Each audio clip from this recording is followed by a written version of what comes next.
Good morning, everybody. Welcome to Indycar on Wednesday morning, the 15th of August. Now, you might be thinking as you look outside your bedroom window this morning or your kitchen window out at this pouring rain that there's very little to be optimistic about in a country which is as gloomy and damp and horrible as this.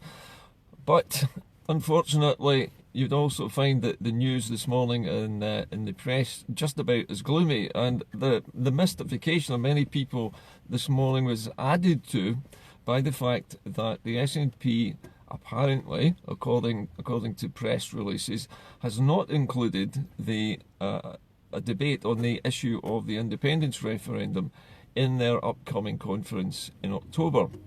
Now this for some reason has got the UK media in a complete tiz. Obviously, they desperately wanted the SNP to tell them what the date of their new referendum would be so that they could prepare in advance their arguments against it. But of course, any leader worth their salt who is about to fight a battle with somebody else is hardly likely to tell the enemy, if you like, where they're going to be fighting, what tactics they're going to be using, and what the start time is for the battle. So it's not a surprise in many ways that the SNP has chosen deliberately not to put the issue of a referendum on the conference agenda.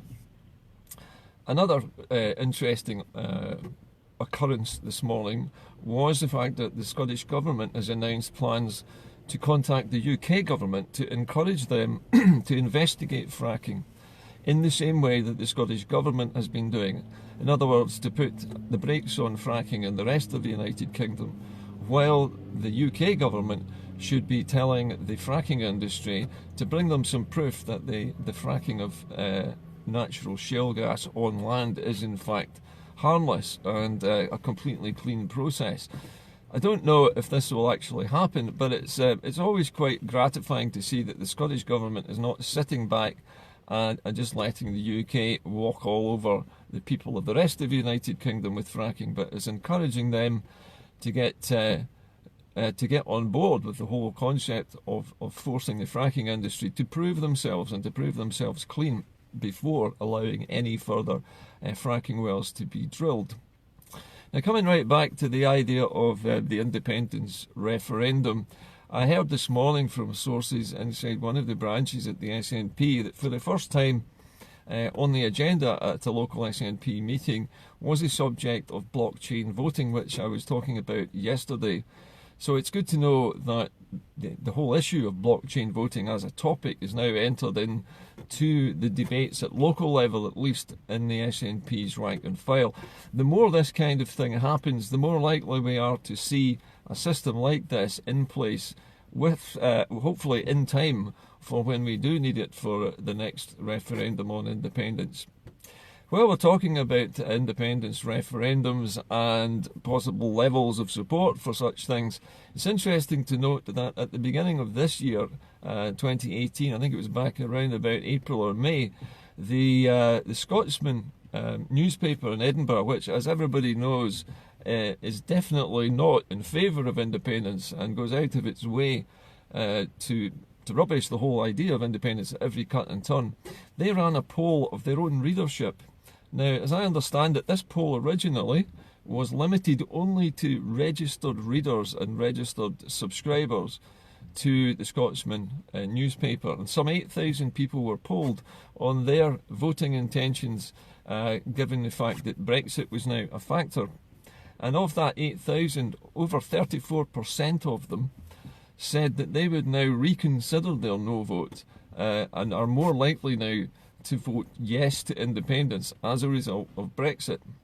Now, it was very quickly sort of buried, this poll result, and no more was said about it.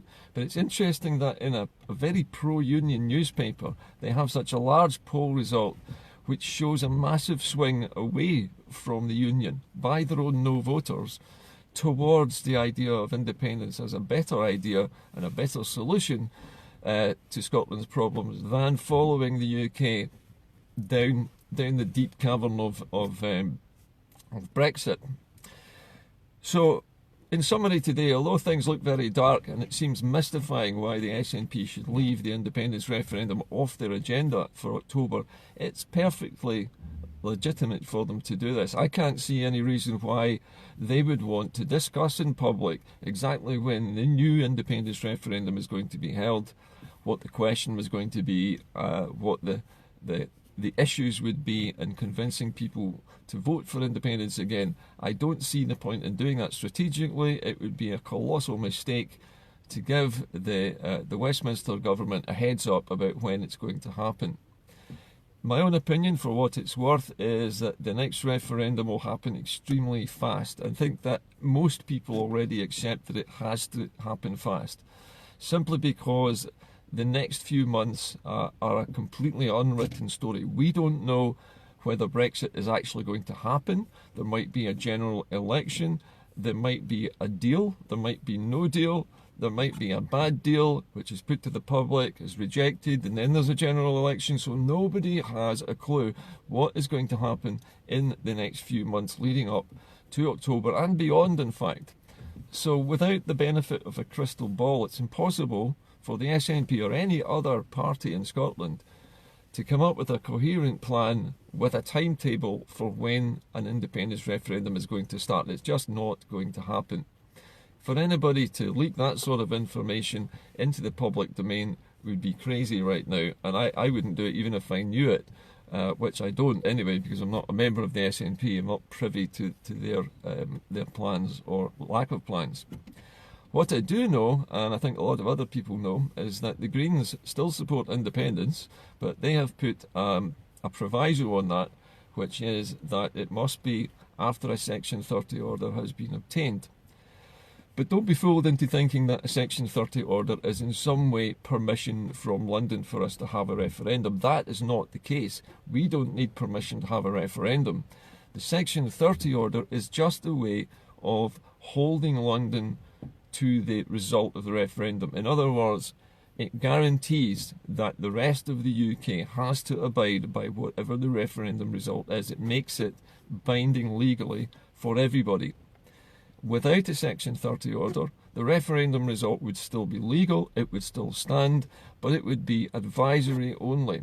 But it would still be a very powerful indication of public will on this matter. It would indicate the strength of feeling in favour of independence, and it would strengthen the case for starting negotiations with London on separating from the United Kingdom before it's too late and Brexit swallows us all up and the whole chaotic mess starts to unravel.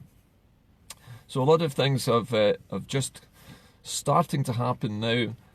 The later part of this summer, I think, is going to be even quieter than it is now. Although it's the silly season, as they say, where all the politicians are on holiday, there are a lot of things going on in the background just now. But the main thing we're all waiting to find out is whether there will be any kind of deal between London and Brussels, and if there is a deal, will the Tories be able to sell that to their membership and to Westminster?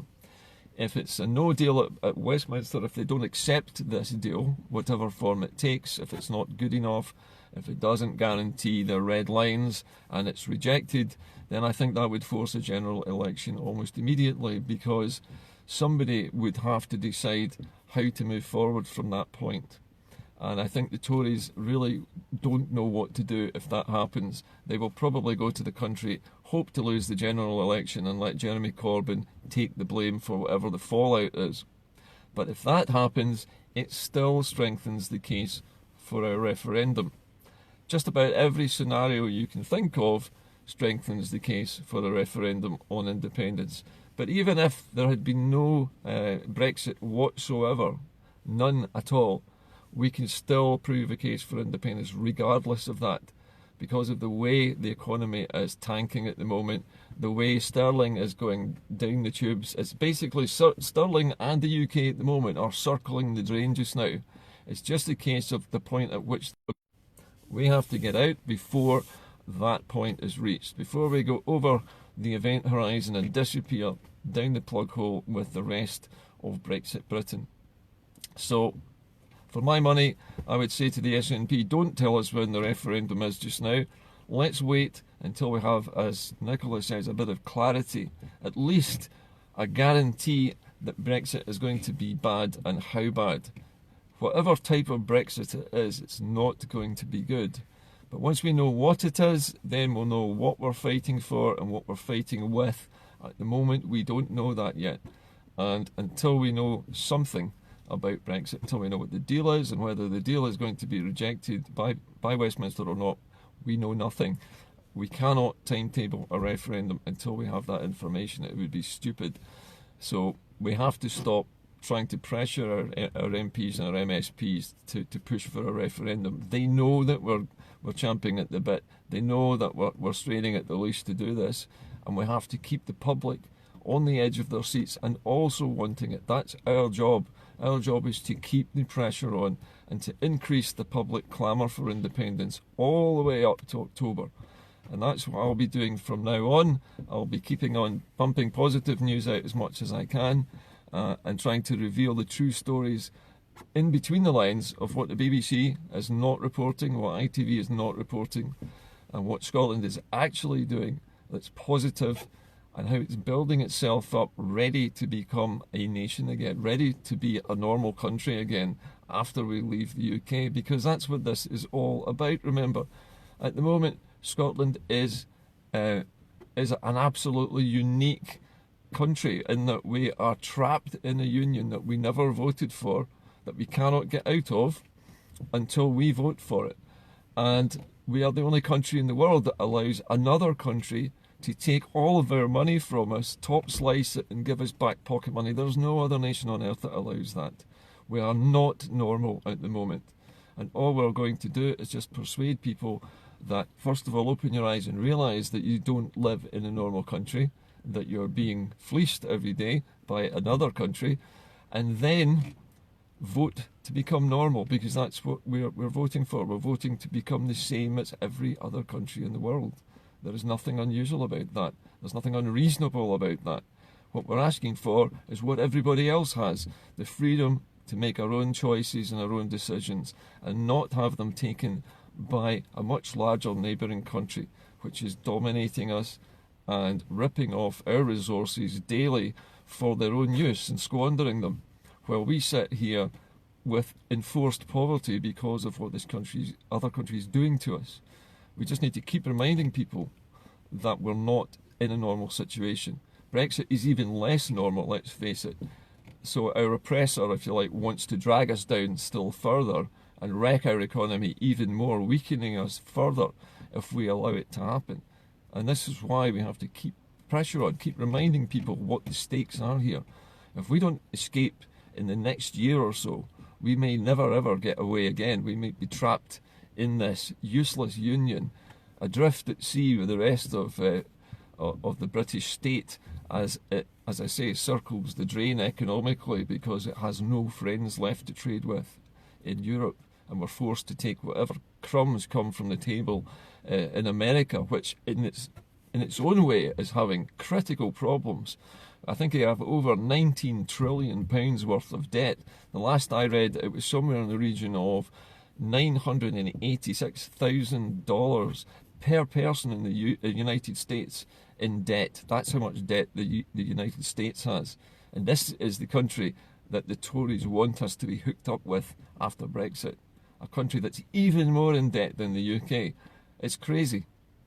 Anyway, I have to go now, but try and stay positive. I know it looks really dark and gloomy and there's no indication of there being a referendum anytime soon, but there will be. It has to be just made at the right time, and it will happen very fast. We just need to be ready for that. Okay, so just keep the powder dry and we will get there. I know it's hard to believe that when it's pouring with rain and it's dark outside, but we will get there. I'll see you all later. Bye for now.